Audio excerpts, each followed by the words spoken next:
नमस्कार, मैं हूं रीनू। आप सभी दर्शकों का अन्नदाता कार्यक्रम में स्वागत करती हूं। हर रोज की तरह कार्यक्रम में लेकर आई हूं खेतीबाड़ी से जुड़ी हुई बहुत सारी लाभकारी जानकारियां। तो चलिए सबसे पहले देखते हैं क्या है विशेष आज के कार्यक्रम में। हरी मिर्च की खेती ने रांची के किसान के जीवन में घोली मिठास।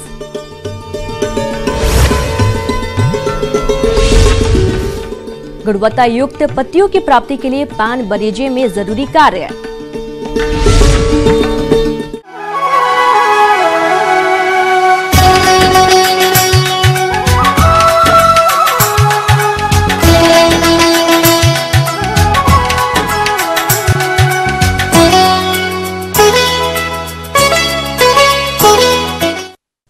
हरी मिर्च खाने में तीखी, लेकिन इसकी खेती करने वाले किसानों के जीवन में मिठास घोल रही है। जी हां, झारखंड की राजधानी रांची के गांव साहेर में रहने वाले प्रगतिशील किसान उमेश महतो इन दिनों हरी मिर्च की खेती करके प्रति एकड़ लाखों की आमदनी कर रहे हैं। अभी तक इन्होंने प्रति एकड़ लगभग 110 क्विंटल का उत्पादन किया है। तो चलिए देर किस बात की, मिलते हैं किसान उमेश महतो से और जानते हैं इनकी सफलता की कहानी।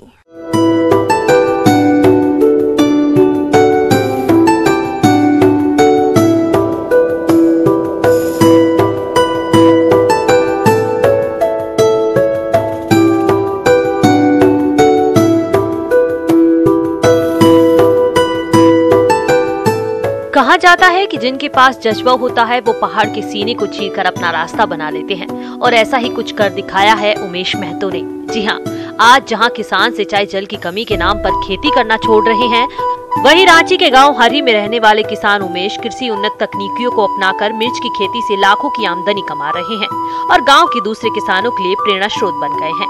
इनकी मिर्ची की पैदावार देखकर गाँव के अन्य किसानों का तांता इनके खेतों में लगा रहता है। मैंने इस बार हरी मिर्च की खेती की है।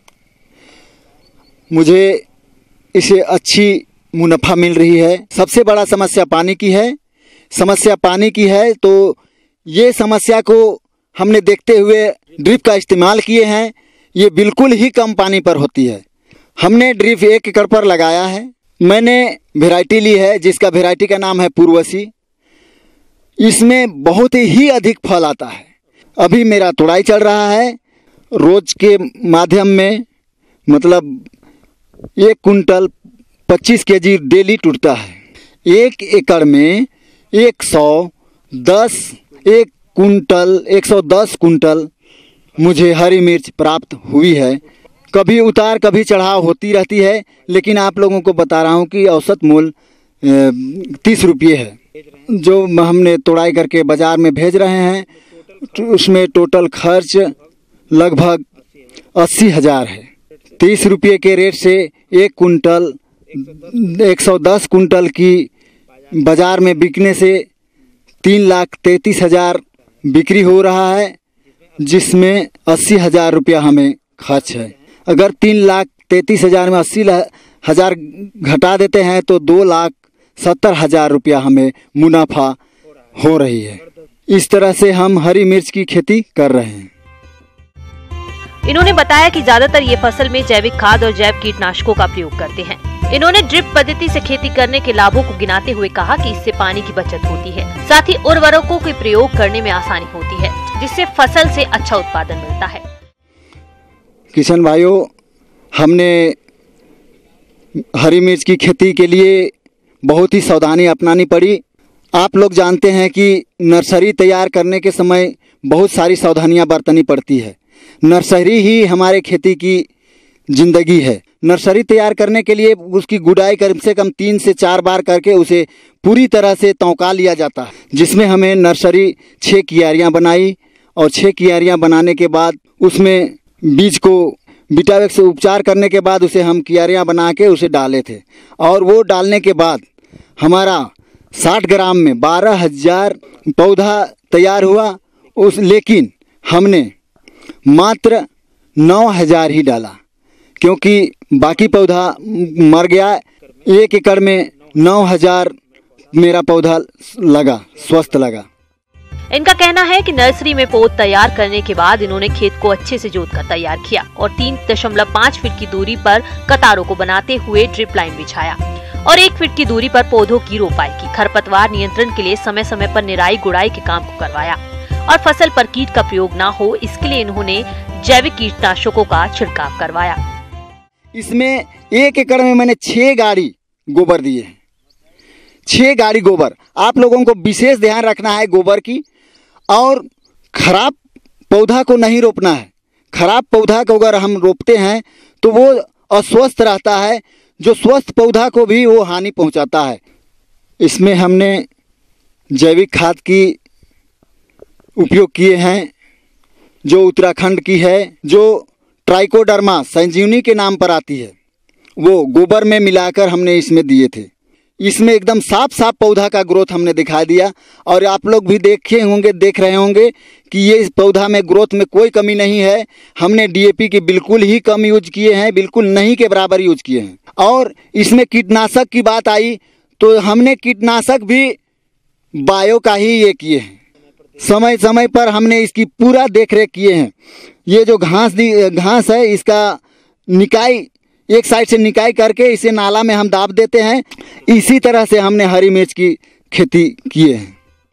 इस प्रकार किसान भाइयों, आप ड्रिप पद्धति को अपनाते हुए मिर्च की खेती करेंगे तो उमेश महतो की तरह लाखों रुपए आमदनी कमा सकते हैं और दूसरे किसानों के लिए प्रेरणा स्रोत बन सकते हैं। हमारे जिन किसानों ने अप्रैल मई माह में नए पान बरेजे लगाए हैं, इस समय इनमें कई हानिकारक रोगों का प्रकोप हो रहा है और इन रोगों की समय पर रोकथाम नहीं करने पर फसल से लागत निकालना भी मुश्किल होता है। इसलिए इन रोगों की समय से पहचान कर आप इनका नियंत्रण किस प्रकार से करें, इस बारे में जानकारी दे रही हैं कृषि वैज्ञानिक डॉक्टर सुषमा नेमा।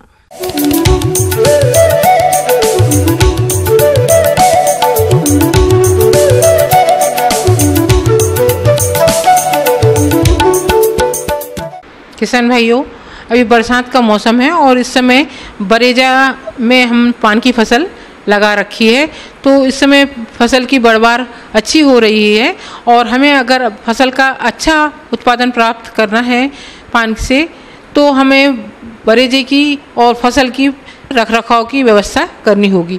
इसके लिए सबसे पहले हम अगर बरेजा हमारा कहीं से टूट रहा है या उसकी बल्लियां और कमची है बांस की सड़ गई है, तो हम उसको बदल के उसको सही तरीके से व्यवस्थित कर दें।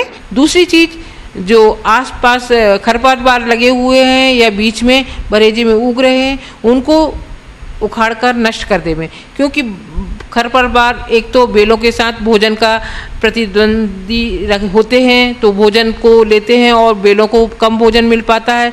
दूसरी चीज़, रोग और कीटों को भी आश्रय देते हैं, जो कि बाद में पान की फसल पर आक्रमण करते हैं। तो अगर हम खरपतवारों को निकाल कर फेंक देंगे तो उसके साथ कीट और जो उस पर रोग पल रहे हैं वो भी खेत से बाहर, बरेजे से बाहर हो जाएंगे। तो इस चीज़ का विशेष ध्यान देवें।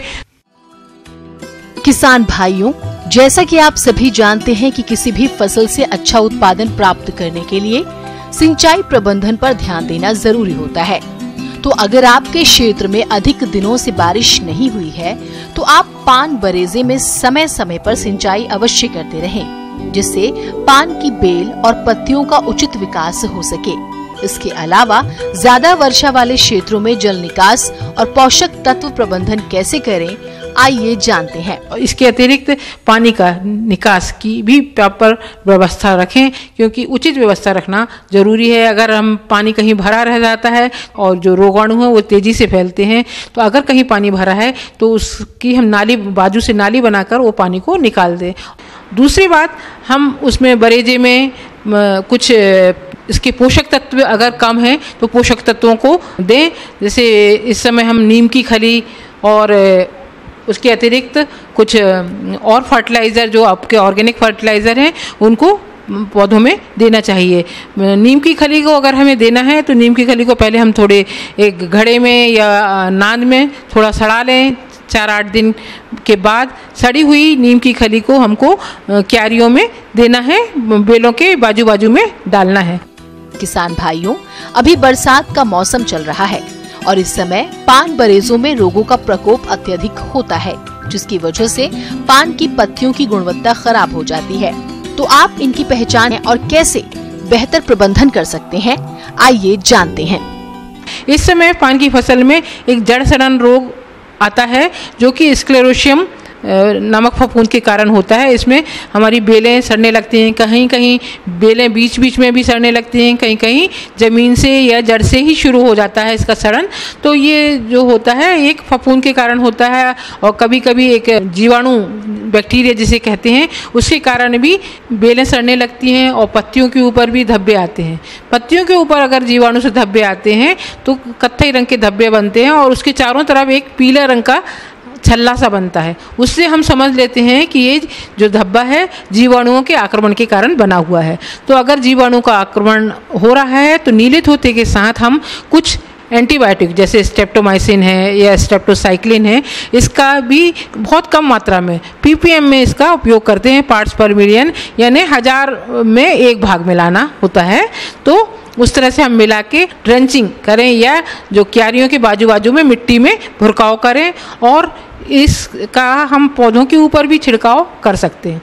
इसके अतिरिक्त बेलों के ऊपर, पत्तियों के ऊपर एक और रोग आता है जिसे कि हम पत्ती धब्बा रोग कहते हैं। ये जनरली फाइटोप्थोरा नमक फफूंद के कारण आता है। इसमें पत्तियां गलने से लगती, पहले उसमें पनीले धब्बे बनते हैं, बाद में ये धब्बे बड़े हो जाते हैं और पत्तियां गलने लगती हैं। इससे बहुत ज़्यादा हानि होती है। अगर बारिश हो रही है, नम मौसम है, तो लगातार सारी पत्तियां बेल की सड़ने लगती हैं और बेल पूरी की पूरी आपकी गल जाती है। इसके लिए भी हम बोडो मिश्रण का उपयोग कर सकते हैं।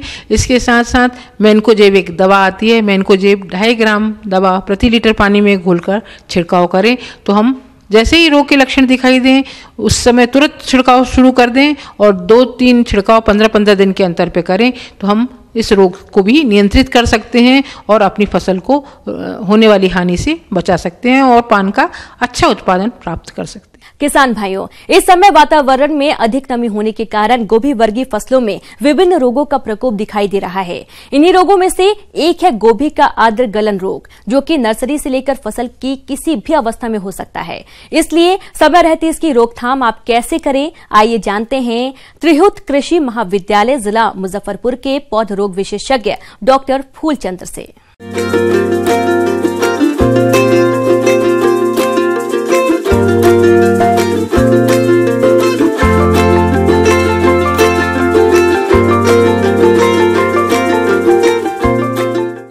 हमारे किसान बंधु लोग चाहते हैं कि कम समय में और मुख्य फसल आने से पहले ही हमारी फसल मार्केट में आ जाए, जिससे जो है हम अधिक से अधिक उससे जो है आमदनी प्राप्त कर सकें। आप फूल गोभी की खेती करना चाहते हैं तो उसे एक नवजात शिशु जैसा उसका पालन पोषण करना होगा, क्योंकि जिस समय आप फूल गोभी लगाते हैं उस समय उसके लिए जो टेम्परेचर होता है, जो ह्यूमिडिटी होती है, या जो है जो रेनफॉल वगैरह होता रहता है, वह उसके लिए सूटेबल नहीं होता है, या बीच में रेनफॉल हो गया तो आपका पौधा जो है मर सकता है, या उसमें जो जमीन के अंदर पाने वाले जो रोगाणु है उसका अटैक जो है तुरंत हो जाता है। और दूसरा चीज है कि उसमें किसी तरह का जैसे डैम्पिंग ऑफ बीमारी जो है, पौध आर्द्र गलन, अंग्रेजी में बोलते हैं डैम्पिंग ऑफ, पिथियम नामक फफूंद होता है। यह बहुत ही खतरनाक पैथोजन होता है। यह जो है सीडलिंग का एक बहुत ही महत्वपूर्ण बीमारी है। हमारे जिन किसान भाइयों ने गोभी की नर्सरी लगाई है, तो ऐसी दशा में पानी लगने से नर्सरी में पदगलन रोग के आने की संभावना बढ़ जाती है। तो इस रोग को आप कैसे पहचाने तथा आप ग्रसित पौधे का नियंत्रण किस तरह से करें, आइए जानते हैं। पौध आर्द्र गलन और अंग्रेजी में बोलते हैं डैम्पिंग ऑफ, यह जो है सीडलिंग का एक बहुत ही महत्वपूर्ण बीमारी है। थोड़ा सा अगर हम केयरलेसी करते हैं तो यह तुरंत बीमारी लग जाती है, और ये बीमारी जब लगती है तो आप देखते होंगे कि पौधा जो है जमीन पर सो जाता है। नर्सरी में आप जाएंगे या जो ट्रांसप्लांट किए हुए हैं या जो आपका नर्सरी है डेवलप कर किए हुए हैं, उसमें जो है कुछ पौधे जो है जहाँ तहाँ जो है जमीन में सो गया है, और जमीन में सो गया है, और जब उस पौधे को देखना चाहेंगे निकाल करके तो जो जमीन का सतह है उसके ऊपर से और थोड़ी सी लंबाई जो जड़ की होती है, जड़ के ऊपर जो तना का होता है वह गल जाता है, जिसे हम गलका भी बोलते हैं इसको। ये सबसे खतरनाक सबसे मुख्य बीमारी है। किसान बंधु लोग, जब आप अगेती फूल गोभी का बिजड़ा गिराते हैं उसके लिए जो बेड बनाएं, बेड हमेशा ऊंचा बनाएं। दूसरी चीज है कि आप जमीन जो बीज होता है किसी भी फफूंदनाशक दवा से उपचार कर लें। बीज को जो है उसमें 15-20 मिनट डाल दें, फिर निकाल कर हल्का से छाया में सुखा कर करके तब आप जो है नर्सरी में बीज को गिराएं और जमीन को निश्चित रूप से जो है किसी फफूंदनाशक दवा से उपचार कर लें। उसके बाद जो है बिचड़े को गिराएं। तो उससे क्या होगा कि बिचड़ा आपका जो है मरेगा नहीं। फिर हम जब ट्रांसप्लांट करते हैं तो उस पौधे को उपचार कर लेते हैं। जब आप मुख्य फसल आप लगाते हैं तो उसमें भी पानी जरा से लगा तो ये आर्द्र पतन बीमारी से निश्चित रूप से बच जाएंगे। आपके खेत में इक्का दुक्का पौधा अगर मरा हुआ दिखाई दे रहा है इस बीमारी के लगने से, तो उसका एक ही उपाय है, आप सॉइल ड्रेंचिंग करें। सॉइल ड्रेंचिंग करने के लिए बेविस्टिन बहुत अच्छी दवा है, सिस्टमेटिक नेचर की दवा है, या दूसरी दवा प्रोपिकोनाजोल। तो इसका जो है 1 ग्राम प्रति लीटर पानी के साथ घोल बना कर करके सॉइल का जो जमीन की सतह है उसका जो है पूरा छिड़काव कर दें और पौधे के पास कम से कम आधा सेंटीमीटर तक 1 सेंटीमीटर तक कम से कम नीचे जो है इतना आप दे फौहारा, उसके अंदर दवा वो सोल्यूशन घुस जाए। तो इसे जो है सप्ताह में रिपीट करें। तो इस चीज से बचने के लिए हम अगर इन सब बातों को सावधानियां बरतें तो निश्चित रूप से हम फूल गोभी लगा कर करके अधिक से अधिक पैदावार ले सकते हैं।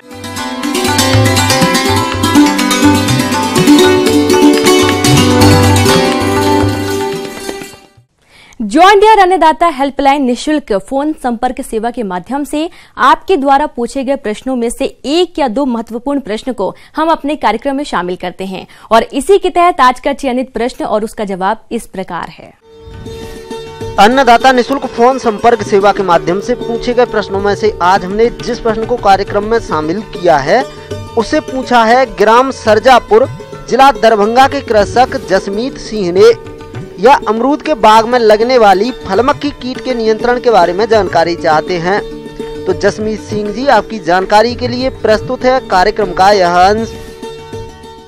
आज हम चर्चा करने जा रहे हैं अमरूद में लगने वाले के फलों में लगने वाले अमरूद के फलों में लगने वाले फल मक्खी, जिसे आप भ्रांतिवश फल छेदक भी कहते हैं।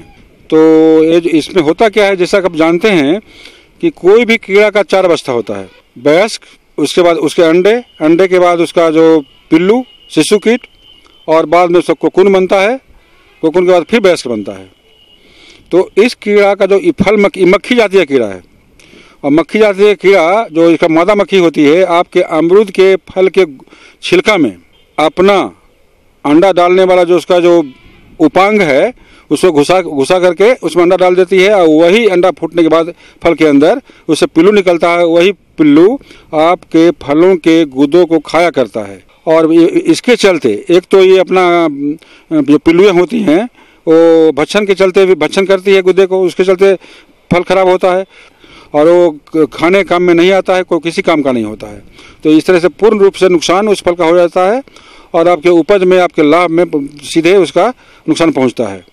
और आपको ये बता दें कि जो फल मक्खी का जो पिल्लू है वो पिल्लू जब उसमें खा पी करके पिल्लू जब पूरा बढ़ जाता है, अपना विकास प्राप्त कर लेता है, तो उस फल से निकल करके ज़मीन में गिरता है और ज़मीन के अंदर ही वो अपना कोकून बना करके कई महीनों तक उसमें पड़ा रहता है।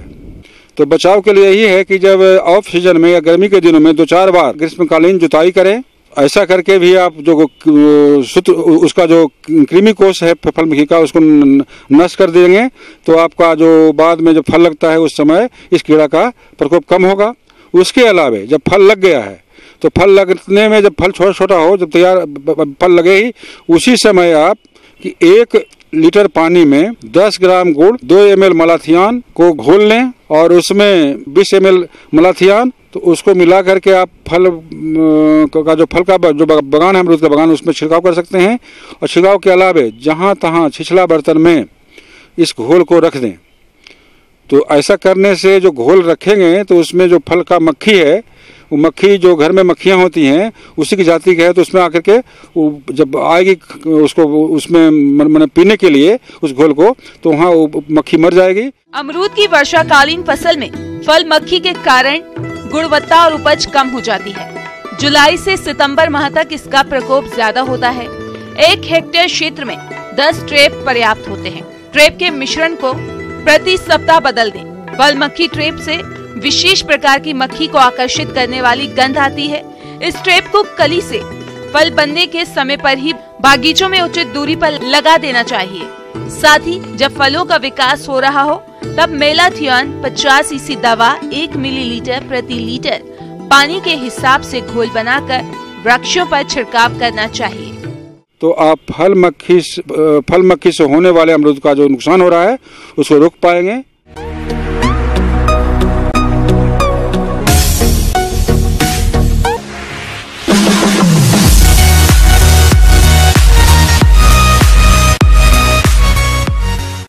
आइए अब एक नजर डालते हैं राज्य के कुछ चुनी हुई मंडियों के प्रमुख फसलों के बाजार भाव पर।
अब आइए देखते हैं कल दिखाए जाने वाले कार्यक्रम की मुख्य झलकियां।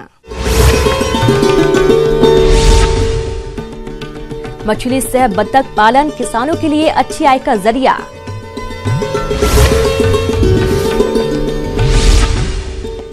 एप्पल बेर की बागवानी करके कमा सकते हैं अच्छी आय। हम यह उम्मीद करते हैं कि आज का कार्यक्रम आप सभी दर्शकों के लिए उपयोगी रहा होगा। किसान भाइयों, अन्नदाता आपकी सेवा के लिए संकल्परत है। कृषि संबंधित समस्या एवं सुझावों के लिए आप हमें इस पते पर संपर्क कर सकते हैं। प्रोड्यूसर अन्नदाता news 18 Bihar Jharkhand, Ramoji film city Hyderabad 501512। साथ ही आप हमें ईमेल भी कर सकते हैं। हमारा ईमेल है p18annadatabihar@nw18.com। और इसके अतिरिक्त आप हमें जॉन डियर निःशुल्क हेल्पलाइन नंबर 180041922155 पर सोमवार से शनिवार सुबह 10 से शाम 4 बजे के बीच संपर्क कर सकते हैं। किसान भाइयों, अब समय हो रहा है आपसे विदा लेने का, तो हमारी अन्नदाता टीम को दीजिए इजाजत। कल फिर आपसे मुलाकात होगी कृषि संबंधित कुछ महत्वपूर्ण जानकारियों के साथ। नमस्कार।